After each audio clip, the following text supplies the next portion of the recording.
સૌથી પહેલા વાત કરીએ વડાપ્રધાન નરેન્દ્ર મોદીના મિશન દક્ષિણ ભારતની। આપણે જાણીએ છીએ દક્ષિણ ભારતની અંદર ભારતીય જનતા પાર્ટીની પકડ મજબૂત નથી, જોઈએ એવી ધારી સફળતા હજી સુધી નથી મળી રહી અને તેના માટેના પ્રયત્નો કરવામાં આવી રહ્યા છે। ત્યારે દક્ષિણ ભારતની ધરતી પર વડાપ્રધાન મોદી પહોંચ્યા અને ત્યાંથી તેમણે હુંકાર કર્યો, ચેન્નાઈમાં રોડ શો કર્યો અને ત્યારબાદ વિશાળ સભાને સંબોધી। શું કહ્યું તેમણે, સાથે વિકાસની કેવી વાતો કરી અને એની સાથે જ વિરોધીઓ પર કેવા પ્રહાર કર્યા, સૌથી પહેલા એ જોઈએ। कुछ मुट्ठी भर लोग विकास के इन कार्यों से बहुत बौखलाए हुए हैं। ऐसे लोग जो परिवारवाद, भाई भतीजावाद और भ्रष्टाचार को पोषित करते रहे, उन्हें ईमानदारी से काम करने वालों से परेशानी हो रही है। ऐसे लोगों को देश के हित से, समाज के भले से कोई लेना देना नहीं है। ये लोग सिर्फ और सिर्फ अपने कुनबे को फलता फूलता देखना पसंद करते हैं। हर प्रोजेक्ट में, हर इन्वेस्टमेंट में ये लोग अपने परिवार का स्वार्थ देखते हैं। વડાપ્રધાન નરેન્દ્ર મોદીએ આકરા પ્રહાર તો વિરોધીઓ ઉપર કર્યા જ છે, સાથે જ આ મિશન પાછળનું કારણ શું હોઈ શકે અને કેટલીક એવી ઘટનાઓ બની આ દરમિયાન જે જાણવી જરૂરી છે અને તેના પર પણ વડાપ્રધાને પ્રહાર કર્યા હતા। અંકિત પાસેથી તમામ વિશે જાણીએ। નુપુર, વડાપ્રધાન નરેન્દ્ર મોદી કર્ણાટક, તેલંગાણા અને તમિલનાડુના 2 દિવસીય પ્રવાસે છે, જેમાં તેમણે અલગ અલગ કરોડોના જે પ્રોજેક્ટ છે તેનું લોકાર્પણ કર્યું છે। સાથે વંદે ભારત ટ્રેન, 2 વંદે ભારત ટ્રેનની આજે લીલી ઝંડી તેમણે બતાવી છે, જે આ 3 રાજ્યો સાથે સંકળાયેલી છે।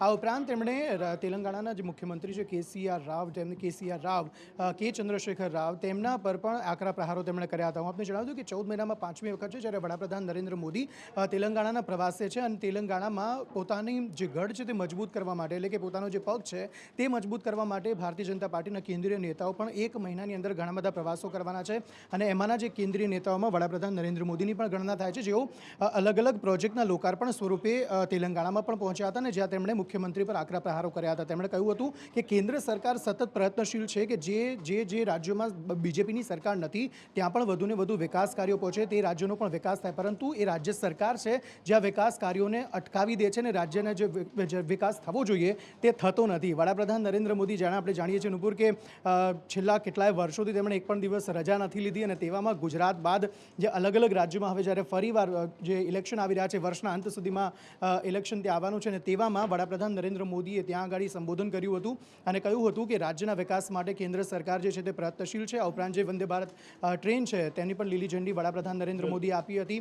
આ 14 મહિનામાં 5મી વખત વડાપ્રધાન નરેન્દ્ર મોદી ત્યાં પહોંચ્યા હતા, પરંતુ કેસીઆર રાવ જે છે, જે રાજ્યના મુખ્યમંત્રી છે, પ્રોટોકોલ પ્રમાણે તેમણે ત્યાં પહોંચવાનું હોય છે, વડાપ્રધાન નરેન્દ્ર મોદીને રિસીવ કરવાના હોય છે। જે અલગ અલગ કાર્યક્રમોમાં વડાપ્રધાન નરેન્દ્ર મોદી જાય ત્યાં તેમની સાથે રહેવાનું હોય છે, પરંતુ આ 5મી વખત સતત એવું છે, જ્યારે 14 મહિનામાં 5મી વખત વડાપ્રધાન આવ્યા ત્યાં કે આ 5મી વખત પણ કેસીઆર રાવ જે છે તે વડાપ્રધાન મોદીને ન રિસીવ કરવા ગયા, ના તેમની સાથે અલગ અલગ કાર્યક્રમોમાં જોવા મળ્યા અને તેને લઈને પણ વડાપ્રધાન નરેન્દ્ર મોદીએ આકરા પ્રહારો રાજ્યના મુખ્યમંત્રી પર કર્યા। બિલકુલ, એટલે ઘણા બધા કદાચ વિશ્લેષકોના મતે એવી પણ વાત સામે આવે કે ભારતીય જનતા પાર્ટી દ્વારા મિશન 2024ની આ શરૂઆત કરી દેવામાં આવી છે કે દક્ષિણના રાજ્યો વડાપ્રધાન ખૂંદી રહ્યા છે, પણ 14 મહિનામાં 5મી વખત તેઓ તેલંગાણા પહોંચ્યા છે અને તેલંગાણાને વધુ એક વિકાસની ભેટ આપી છે। વંદે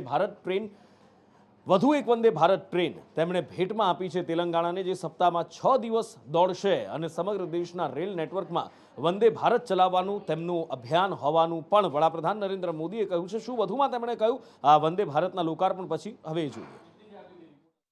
तेलंगाना के विकास को और गति देने का पुनः सौभाग्य मिला।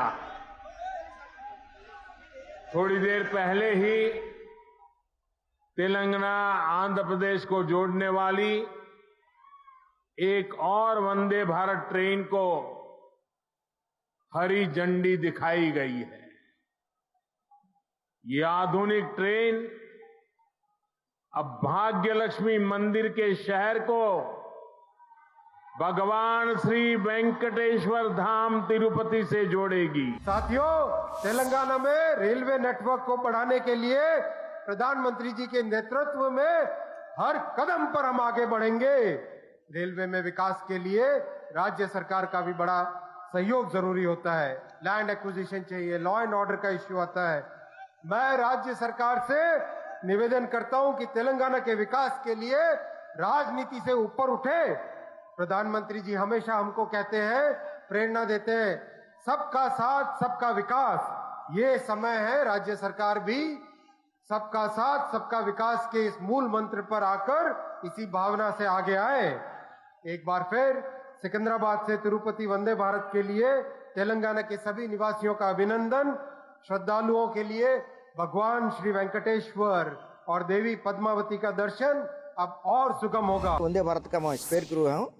ये बहुत नंबर ऑफ फैसिलिटीज है, इसमें ज़्यादा फैसिलिटीज हैं। उसका एक्सेलरेशन त्वरण जो बहुत जल्दी होता, उसका ब्रेकिंग सिस्टम बहुत अद्भुत है। शॉर्टेज डिस्टेंस में उसको स्टॉप कर सकते हैं, इसलिए जर्नी टाइम बहुत कम होता है। वो पैसेंजर के लिए बहुत एम्यूनिटीज है इसमें तो कुछ इमरजेंसी लगे तो वो इमरजेंसी बटन को हम प्रेस कर सकते हैं, हमको अलार्म आता है। टॉक बैक यूनिट है, कोई इमरजेंसी है तो उसको प्रेस कर सकते हैं। वो हम ड्राइवर से और એટલે એક તરફ ભારતીય જનતા પાર્ટી છે કે જે દક્ષિણના રાજ્યોની અંદર જ્યાં પકડ મજબૂત નથી ત્યાં પકડ માટે સતત પ્રયત્નશીલ છે, પછી એ કેન્દ્રીય મંત્રી હોય કે ખુદ વડાપ્રધાન નરેન્દ્ર મોદી કેમ ના હોય। અને બીજી બાજુ કોંગ્રેસની હાલત એ છે કે એક સાંધે ત્યાં 13 નહીં પણ 1300 તૂટે છે, કારણ કે કોંગ્રેસના કાંગરા એક પછી એક ખરી રહ્યા છે। આ ત્રીજો દિવસ સળંગ એવો છે કે જ્યારે કોંગ્રેસને વધુ એક ઝટકો મળ્યો હોય, કોઈ દિગ્ગજ નેતાએ કોંગ્રેસને અલવિદા કહી દીધું હોય। હસીદભાઈ પાસેથી વધુ વિગતો લઈએ।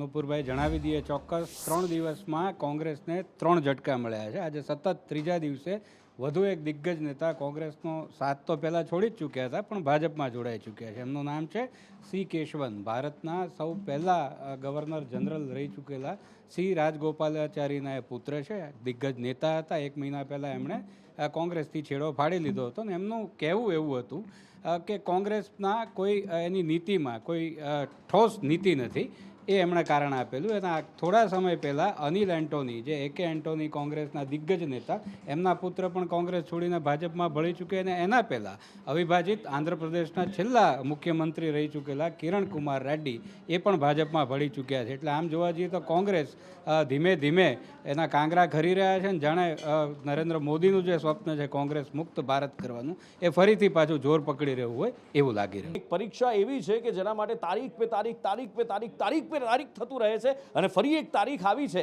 પણ એ તારીખ પણ સચવાશે કે કેમ કે નવી તારીખ આવશે એ પણ શંકાના ઘેરામાં છે। આખરે કઈ છે આ પરીક્ષા અને આ પરીક્ષાની તારીખ વિશે કેમ કોઈ ચોકસાઈ નથી મળી રહી? હિરેન પાસેથી જાણીએ। હિરેન, પંચાયત સેવા પસંદગી મંડળ દ્વારા 2 મહત્વની પરીક્ષાઓના આયોજન કરવાના છે, જેમાંથી એક જુનિયર ક્લાર્ક કે જે પરીક્ષા આવતીકાલે લેવાનારી છે અને બીજી પરીક્ષા તલાટી। આ બંને પરીક્ષાઓ એવી છે કે છેલ્લા 5 થી 6 વર્ષથી લટકતી આવી હતી। તલાટીના પરીક્ષાની તારીખમાં પણ હજુ ક્યાંક અસમંજસ છે। ભરતી બોર્ડના અધ્યક્ષ હસમુખ પટેલનું કહેવું છે કે 30 એપ્રિલે આ પરીક્ષા લેવા માટે તૈયારીઓ અમે કરી રહ્યા છીએ। મોટાભાગની સંપૂર્ણ તૈયારીઓ થઈ ચૂકી છે, પરંતુ 17 લાખ પૈકી 14 લાખ જેટલા વિદ્યાર્થીઓની બેઠક વ્યવસ્થા ગોઠવાઈ છે। હજુ 3 થી 3.5 લાખ જેટલા વિદ્યાર્થીઓ માટે બેઠક વ્યવસ્થા માટે પૂરતા જોઈએ છે એ પ્રકારના સુવિધાવાળા સીસીટીવી વાળા રૂમ નથી મળી રહ્યા, એ પ્રકારનું કારણ આગળ ધર્યું છે। અને એનું કારણ એ પણ છે કે જે ખાનગી સંસ્થાઓ છે, ખાનગી કોલેજો છે, આ ખાનગી કોલેજો અને સંસ્થાઓ પોતાના મકાનો ભરતી બોર્ડને પરીક્ષા આપવા માટે તૈયાર નથી। સાથે કારણ એ પણ છે કે જે ભરતી બોર્ડ દ્વારા મહેનતાણું આપવામાં આવે છે પરીક્ષા માટેનું, એ પરીક્ષાનું મહેનતાણું ક્યાંક ઓછું છે અને એટલા માટે આ પરીક્ષા માટે તૈયાર નથી।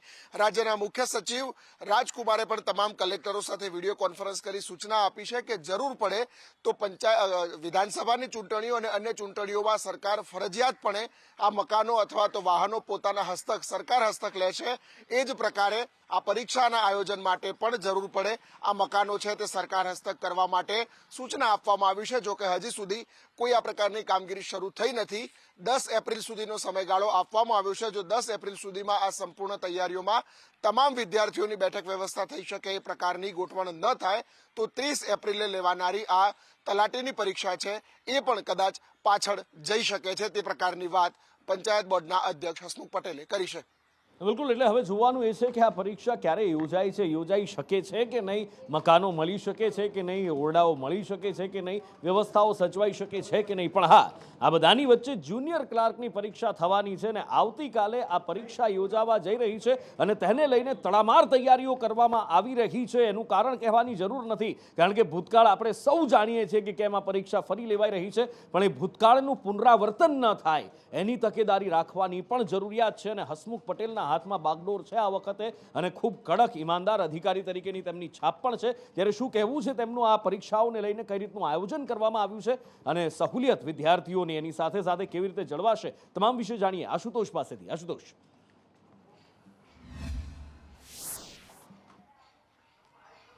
જે એલઆરડીની પરીક્ષા તેમણે બખૂબી લીધી હતી અને ફરી એકવાર તેમના ભાગે જે છે તે જુનિયર ક્લાર્કની પરીક્ષાની કમાન આવી છે અને વિદ્યાર્થીઓને વિશ્વાસ છે કે આવતીકાલનું પેપર જે છે તે નહીં ફૂટે, કારણ કે હસમુખ પટેલ જે છે તેમણે તમામ જવાબદારી સંભાળી છે. તેઓએ સવારે પ્રેસ કોન્ફરન્સ કરી હતી અને તમામ માહિતી જે છે તેમણે આપી હતી. લગભગ 2995 જેટલા કેન્દ્રો છે અને 9,50,000 જેટલા જે ઉમેદવારો છે તે પરીક્ષા આપવાના છે. તમામ જે સરકારના કર્મચારીઓ છે 1-2 તમામને જવાબદારીઓ જે છે સોંપવામાં આવી છે અને હાલમાં સ્ટ્રોંગ રૂમ ખાતે પેપરો જે છે તે પણ પહોંચી ચૂક્યા છે અને પેપરોની જે સ્ટ્રોંગ રૂમ છે તેની બાદ ચુસ્ત પોલીસ બંદોબસ્ત જે છે તે પણ ખડકી દેવામાં આવ્યો છે અને આવતીકાલે સવારે 8 વાગે જે છે તે સ્ટ્રોંગ રૂમ ખુલશે અને ત્યારબાદ સ્થળો ઉપર જે છે પેપરો પહોંચાડવામાં આવશે અને ખાસ કરીને બોડી વેન કેમેરા પણ જે છે તે પોલીસમાં લગાવવામાં આવ્યા છે, જેથી કરીને કોઈપણ પ્રકારની ગેરરીતિ જે છે તે ન થઈ શકે અને લોકોને પણ નિશ્ચિંત રહેવા માટે જણાવ્યું છે. સાથે સાથે એસટી વિભાગ દ્વારા પણ તમામ તૈયારીઓ કરવામાં આવી છે. લગભગ 6,500થી પણ વધારે બસો જે છે તે દોડાવવાની છે અને 200થી 250 જેટલી વધારે બસો મૂકવામાં આવી છે. તેમાં ઓનલાઈન બુકિંગ પણ જે છે નુપુરે થઈ ચૂક્યું છે અને ખાસ કરીને સેવાભાવી સંસ્થાઓ જે છે તે પણ સામે આવી છે. જે ઉમેદવારો તેમના શહેરથી અન્ય શહેરમાં પરીક્ષા આપવા માટે જવાના છે ત્યાં પણ રહેવા જમવાની તમામ જે છે વિનામૂલ્યે સેવા લોકો કરી રહ્યા છે. એટલે વિદ્યાર્થીઓની વહારે લોકો આવ્યા છે અને ઇંતજાર છે આવતીકાલની પરીક્ષાનો અને વિદ્યાર્થીઓએ આશા રાખીને બેઠા છે કે પેપર ન ફૂટે, કારણ કે ગત વખતે પણ મોડી રાત્રે 2 વાગે પેપર ફૂટતાની સાથે સમગ્ર પરીક્ષા જે છે તે રદ કરી દેવામાં આવી હતી અને ક્યાંક ને ક્યાંક વિદ્યાર્થીઓએ ઉમેદવારોએ છે નિરાશ થવાનો વારો આવ્યો હતો. જી બિલકુલ, ને આ વખતે આશા એ જ છે કે પેપર નહીં ફૂટે, કારણ કે પેપર ફૂટે તો વિદ્યાર્થીઓનું ભાગ્ય તો ફૂટે જ છે, પણ એની સાથે સાથે નાક પણ કપાઈ જાય છે. ખેર, આગળ આપ સમજદાર છો, પણ આગળ વાત કરવી છે મોટી ચિંતાની, કારણ કે હંમેશા વાત હું છેલ્લા લગભગ અઠવાડિયાથી કરું છું કોરોનાની, અને ઘણા બધા લોકો મને આવીને કહે છે કે કોરોનાની હવે કેમ આટલી બધી ચિંતા. પણ સાહેબ, ચિંતા કરવા જેવું છે, આવનારો સમય કપરો છે. હજી પણ કહું છું, ઘણા લોકો એવું કહે છે કે હવે કોરોના ગયો, હવે ન થાય, પણ ના, કોરોનાનો નવો વેરિયન્ટ, કારણ કે આપણે જોયું છે સ્વરૂપ બદલીને આવ્યો છે અને આપણને બધાને કેટલા હેરાન પરેશાન કર્યા છે. અમને ક્યારેય ન પૂરી શકાય એવી ખોટ પણ આપણા જીવનમાં આપીને ગયો છે, આટલા બધા ઘા આપીને ગયો છે, પણ હજી પણ એને સંતોષ નથી થયો. ફરી એકવાર સ્વરૂપ બદલીને આવ્યો છે અને કેટલું ઘાતક છે આ સ્વરૂપ અને આવનારો સમય કેટલો ભયંકર હોઈ શકે, ધવલ પાસેથી જાણીએ. જી, કોરોના એવો ભયંકર સ્વરૂપ ધારણ કરી રહ્યો છે અને ભારતનું એક રાજ્ય પોંડિચેરી, ત્યાં આગળ માસ્ક ફરજિયાત કરી દેવામાં આવે છે. જો કે નવો જે વેરિયન્ટ છે XBB 1.16.1 એરિયોએ હવે ગંભીર એ રીતે છે કે કારણ કે આ વખતે બાળકોને તે ભરડામાં લઈ રહ્યો છે અને તેના કારણે બાળકો સૌથી વધુ સંક્રમિત થઈ રહ્યા છે. હાલમાં ભારતમાં જોઈએ તો સતત છેલ્લા 3 દિવસથી આખા દેશમાં 5,000થી વધુ કેસ આવી રહ્યા છે. ગઈકાલે પણ 6155 કેસ આવ્યા હતા. આપણે ગુજરાતમાં પણ જોઈએ તો 12 દર્દી વેન્ટિલેટર પર છે અને હમણાં છેલ્લા એકાદ અઠવાડિયાથી દર બીજા ત્રીજા દિવસે કોઈ એક દર્દીનું વેન્ટિલેટર પર છે, તેમાંથી મોત થાય છે. એટલે 1.5 વર્ષ પછી આ પરિસ્થિતિ આવી છે અને સતત આ વેરિયન્ટ જે છે તે સતત પોતાનું સ્વરૂપ બદલી રહ્યો છે. તેના કારણે ચિંતાનો વિષય છે અને વેક્સિન પણ જોઈએ તો મોટાભાગના લોકોએ એકાદ વર્ષ કે 8-1 મહિના પહેલાં લીધી હતી. એટલે ફરીથી વેક્સિનેશનની પણ એટલી જ જરૂરિયાત ઊભી થઈ રહી છે અને સતત બદલતો સ્વરૂપ એક મોટો ચિંતાનો વિષય છે. બિલકુલ, અને જો વેક્સિન લેવી હોય તો ગુજરાતમાં તો વેક્સિન છે જ ક્યાં. કાલે જ જોયું હતું ને આપણે કે આરોગ્ય મંત્રીને જ્યારે પૂછ્યું લોકોએ કે સાહેબ વેક્સિનનું તો થોડુંક એમને ખચકાટ થઈ ગયો હતો બોલવામાં, પણ ખેર આજે એનું સાટું વાળી લીધું હોય એવું લાગે છે, કારણ કે સરકારી હોસ્પિટલોમાં આપણે જોઈએ છીએ કે કેવી રીતનું હોય છે. જે ત્યાં સારવાર લેવા ગયા હોય એ લોકોએ જોયું છે કે કદાચ દર્દીને કંઈ જરૂર હોય નર્સને બોલાવે આવે છે. હવે સાંભળ્યું છે ને આપણે, આ લાલિયાવાડી ચાલતી હોય, લાહડિયા ખાતું ચાલતું હોય, પણ આરોગ્ય મંત્રી ખુદ જ્યારે સરપ્રાઇઝ વિઝિટની અંદર પહોંચ્યા તો એમણે જાતે જ આ દ્રશ્ય જોયું. કેવું હતું એ દ્રશ્ય સરકારી હોસ્પિટલમાં, સુરતની નવી સિવિલ હોસ્પિટલનું? આઝમ પાસેથી જાણીએ. સરપ્રાઇઝ વિઝિટ જોવા જાય તો આરોગ્ય મંત્રી દ્વારા લેવામાં આવી છે. સુરતની નવી સિવિલ હોસ્પિટલની અંદર તમને દેખાઈ રહ્યું છે કે આરોગ્ય મંત્રીની હાજરી ઉપસ્થિતિ દેખાઈ રહી છે. કોઈને પણ કીધા મૂક્યા વગર આરોગ્ય મંત્રીએ અચાનક જ સુરતની નવી સિવિલ હોસ્પિટલની મુલાકાત લીધી છે અને તંત્ર જે છે દોડતું થઈ ગયું છે. આપણે મંત્રીજીથી જાણીશું એમનું શું કહે છે. મંત્રીજી, સુરતની નવી સિવિલ હોસ્પિટલની સરપ્રાઇઝ વિઝિટ કેમ? સરપ્રાઇઝ વિઝિટ નથી, આમ તો અહીંયા આવવાનું થયું હતું એટલે વળતા સુરતથી કનેક્ટિંગ ફ્લાઇટ માટેનો સમય મારી પાસે સમયગાળો હતો. એ દરમિયાન જરા કોવિડની પરિસ્થિતિમાં પણ PSA પ્લાન્ટ, લિક્વિડ ટેન્ક વગેરેની એક તપાસ થઈ જાય, અહીંયા વેન્ટિલેટરની પરિસ્થિતિ, આ બધું એક જરા નક્કી થઈ જાય કે અહીંયા આગળ કદાચ ક્યાંય મુશ્કેલી ના પડે કોઈ કોવિડની પરિસ્થિતિમાં. એ પ્રમાણેની આમ તો જે જોઈએ તો વેરિયન્ટ ખતરનાક દેખાતો નથી. લગભગ રાજ્યમાં પરિસ્થિતિ બગડતી હોય એવું પણ હાલ નથી દેખાતું. પરંતુ છતાં પણ રાજ્ય સરકાર બિલકુલ ચોકન્ની છે. કોઈ પણ પરિસ્થિતિમાં કોવિડ હોય અથવા તો બાકીના રોગો માટે પણ સારી રીતે વ્યવસ્થા થઈ જાય એના માટેની આ એક જરા ઉડતી મુલાકાત હતી. અને આ ઉડતી મુલાકાત દરમિયાન ત્યાંનો સ્ટાફ ઊંઘતો ઝડપાયો હતો. અફરાતફરી અને દોડાદોડી થઈ ગઈ. કારણ કે શું હતું, પહેલેથી જાહેર નહોતું કરવામાં આવ્યું કે આરોગ્ય મંત્રી આવી રહ્યા છે. નહીંતર શું છે કે દિવાલોને નવો રંગ લાગી જાય, બેડ હોય એની ઉપર નવી ચાદરો પથરાઈ જાય, ક્યાંક રસ્તાઓ પણ બની જાય. ભૂતકાળમાં આપણે જોયું છે આવું થતું આવ્યું છે અને થતું રહેવાનું છે. પણ હવે જોવાનું એ છે કે આ તંત્ર ક્યારેય સુધરી શકે છે ખરું? આશા લાગે છે ખરી? આગળ આપ જવાબદાર છો, આગળ સમજદાર છો, એટલે આગળ વાત હવે કરવી છે TMC અને ભારતીય જનતા પાર્ટી વચ્ચેના ધીંગાણાની. આ ધીંગાણું જૂનું છે, આ ગજગ્રાહ પણ જૂનો છે અને એમાં હવે વધુ એક નવો ફણગો ફૂટ્યો છે. TMCને હવે એક નવી વસ્તુ સામે આવી છે કે જેમાં TMC પર પ્રહાર કરવા ભારતીય જનતા પાર્ટીને એક નવું હથિયાર મળી ગયું છે. શું છે જાણીએ યશ પાસે. બિલકુલ, જે રીતે આપણે વાત કરી છે કે અહીં પાર્ટીઓનો ગજગ્રાહ લૂંટાતો હોય એવી એક ઘટના સામે આવી છે. ભાજપમાંથી 3 અનુસૂચિત જનજાતિની મહિલાઓ TMCમાં જોડાયા. આ 3 મહિલાઓ TMCમાં જોડાયા તો તેમની પાસે દંડવત કરાવવામાં આવ્યા. આ દંડવત કરતો વિડીયો સોશિયલ મીડિયામાં વાયરલ થયો અને જેને કારણે આ ઘમાસાણ શરૂ થયું છે. વાઘ પ્રહારો થઈ રહ્યા છે, વાર પલટવાર થઈ રહ્યા છે. ભારતીય જનતા પાર્ટીએ આ અંગે મહિલા આયોગમાં ફરિયાદ પણ નોંધાવી છે. ભારતીય જનતા પાર્ટીનું કહેવું છે કે આ મહિલાઓ ભાજપમાં હતા અને ત્યારબાદ તેઓ TMCમાં ગયા, જેથી કરી આ મહિલાઓની સાથે આવું સુલુક કરવામાં આવ્યું છે. રાજકારણ ગરમાયું છે. પશ્ચિમ બંગાળની આ 3 અનુસૂચિત જનજાતિની મહિલાઓ જેમની પાસે દંડવત કરાતા વાક યુદ્ધ શરૂ થયું છે. બિલકુલ, અને આગળ વાત કરવી છે અમદાવાદીઓ માટેની આ ખાસ વાત છે. આમ તો કહેવાય છે ને કે ભાઈ અમદાવાદ મ્યુનિસિપલ કોર્પોરેશનનું બજેટ એટલે કોઈ નાના રાજ્યનું બજેટ હોય એવડું તો આ કોર્પોરેશનનું બજેટ હોય છે. અને કેટલી પૈસાદાર આ કોર્પોરેશન છે, પણ ખરેખરમાં આ કોર્પોરેશન દિવાળી થઈ ગઈ છે એવું સામે આવ્યું છે. કારણ કે ઇમરાન ખેડાવાલાએ સંકલન સમિતિની અંદર એક સવાલ પૂછ્યો હતો ને એનો જવાબ મળ્યો કે વિવિધ પ્રોજેક્ટ માટે 877.57 કરોડનું દેવું અમદાવાદ મ્યુનિસિપલ કોર્પોરેશને કર્યું છે. એટલે એક બાજુ દમ ભરવામાં આવે છે એક મોટી કોર્પોરેશનનો, બીજી બાજુ આટલું બધું દેવું. આ સમીકરણ બેસતું નથી. ગાયત્રી પાસેથી થોડું સમજવાનો પ્રયત્ન કરીએ. જી, જે રીતે ફરી એકવાર અમદાવાદ મ્યુનિસિપલ કોર્પોરેશન કે જે મોસ્ટ મોટી રકમ સામે આવી છે, 877.57 કરોડ રૂપિયાનું આ દેવું અમદાવાદ મ્યુનિસિપલ કોર્પોરેશને કર્યું છે. કઈ રીતે તેની જો વિગતે વાત કરીએ તો ઇમરાન ખેડાવાલાએ આ સંકલન સમિતિની જે બેઠક હતી તેમાં સવાલ કર્યો હતો ને તેના જવાબમાં આંકડાઓ રજૂ કરવામાં આવ્યા હતા. અમૃત પ્રોજેક્ટ માટે 200 કરોડના જે બોન્ડ છે જે ચૂકવવાના બાકી છે. આ સાથે SRF DCLના જે 2 હતું એમાં 350 કરોડ જે છે તે ચૂકવવાના બાકી છે અને સાથે કેપિટલ વર્કર્સના 350 કરોડ જે છે તે પણ ચૂકવવાના બાકી છે. અને આગળ વાત કરવી છે માવઠા પછીની અસરની. ખેડૂતોને તો અસર થઈ જ છે, ખેડૂતોને તો અપાર વેદનાઓ વેઠવી પડી છે. એની ઉપર મલમ લગાવવાના પ્રયત્નો થઈ રહ્યા છે, પણ કેટલો મલમ લાગે છે અને મલમની અંદર મીઠું કેટલું ભેળવાય છે એ તો આવનારો સમય બતાવશે. પણ જ્યારે એક સાથે 3 વાર માવઠું થયું, એક જ મહિનાની અંદર 3 વાર માવઠું થયું, ત્યારે એક બીક, એક ભય સામાન્ય મધ્યમ વર્ગને પણ હતો કે ક્યાંક આ જણસ મોંઘી તો નહીં થાય ને, પેટનો ખાડો પૂરવો મોંઘો તો નહીં પડે ને. અને એ બીક સાચી પડતી દેખાઈ રહી છે. બંસી પાસેથી વિગતે જાણીએ. જી, માવઠાના કારણે જગતનો તાત તો મુશ્કેલીમાં મુકાયો અને ચિંતામાં મુકાયો, પરંતુ હાલ તો ગ્રાહકો પણ ચિંતામાં મુકાયા છે. તેનું કારણ છે ઘઉંના ભાવમાં 16 થી 25% વધારો થયો છે અને મધ્યમ વર્ગનું બજેટ ખોરવાયું છે. વાત કરવામાં આવે તો ગયા વર્ષની સરખામણી કરતાં ઘઉંના ભાવમાં વધારો થયો છે અને આંકડા પર નજર કરીએ તો ગત વર્ષે 3500 થી 3700 રૂપિયા જે ઘઉંનો ભાવ આ વર્ષે થયો છે તે ગત વર્ષે 28 થી 3000 જેટલો હતો, જેના કારણે હાલ મધ્યમ વર્ગ મુશ્કેલીમાં મુકાયો. ઘઉંના ભાવ તો હવે પેટનો ખાડો પૂરવો કેવી રીતે એ ચિંતામાં મૂકી ચૂક્યા છે, પણ એની સાથે સાથે તેલના ભાવ પણ એ જ ગતિએ વધી રહ્યા છે. મોંઘવારીથી છુટકારો મળવાની કેટલાક વર્ષો પહેલાં એક આશા હતી, સપનું બતાવવામાં આવ્યું હતું, પણ ખબર નહીં એ પૂરું થશે કે કેમ, કારણ કે તેલના ભાવમાં ફરી એવો ભડકો થયો છે કે વાત જવા દો.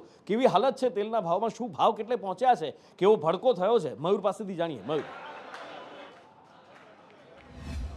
બિલકુલ નુપુર, તમામ વસ્તુઓ મોંઘી થઈ ગઈ છે અને તેલ કેમ બાકી રહી જાય આ જ વાતને લઈને છેલ્લા એક સપ્તાહની અંદર તેલના ડબ્બાની અંદર 60 રૂપિયાથી લઈને 90 રૂપિયા સુધીનો વધારો થયો છે. અલગ અલગ બ્રાન્ડની અંદર અલગ અલગ ભાગો છે, પરંતુ સીધી સાદી વાત કરી દો તો સિંગતેલનો ડબ્બો છે 3000 રૂપિયાને પાર પહોંચી ગયો છે. આ કલ્પના જ ગૃહિણીઓના બજેટને ધ્રુજાવી નાખે છે, તોડી નાખે છે. સવારના જ સંદેશ ન્યૂઝે વાત કરી હતી, તમામ ગૃહિણીઓ પોતાનો રોષ ઠલવ્યો હતો અને આજે પણ રાજકોટ સહિત સમગ્ર સૌરાષ્ટ્રની અંદર સિંગતેલના ભાવની ચર્ચા છે, કારણ કે જે સિંગતેલ 2700 રૂપિયા 2600 રૂપિયાની અંદર મળતું હતું એ એકાએક 3000 રૂપિયા પહોંચી ગયું છે અને આ પહોંચવા પાછળ સટ્ટાકીય તેજી અને સંગ્રહખોરી પણ જવાબદાર છે. ગત વર્ષે મબલક પ્રમાણની અંદર મગફળી પણ પાકી હતી અને તેનું પિલાણ પણ થયું હતું, પરંતુ સિંગતેલનો ભાવ સતત વધી રહ્યો છે. જાન્યુઆરીથી લઈને આજ દિવસ સુધી સતત સિંગતેલના ભાવની અંદર વધારો થયો છે અને હજુ કહેવાય રહ્યું છે કે 3100 થી 3200 રૂપિયા સુધી સિંગતેલનો ડબ્બો પહોંચી જશે. એટલે મોંઘવારી છે તેનાથી કોઈ છુટકારો નથી, એમાં પણ સિંગતેલના ભાવ છે તેની અંદર કોઈ રાહત મળવાના સંકેત છે તે નથી મળી રહ્યા. બિલકુલ 3100 થી 3200 રૂપિયા 3300 રૂપિયે સિંગતેલનો એક ડબ્બો પહોંચે તો આમાં મધ્યમ વર્ગીય ગરીબની તો તમે વાત જ છોડી દો, મધ્યમ વર્ગીય માણસ શું ખાય એ સવાલ છે. પણ ખેર હવે આમાં જ રહેવાનું છે ને એમાં જીવતા શીખી લેવાનું છે.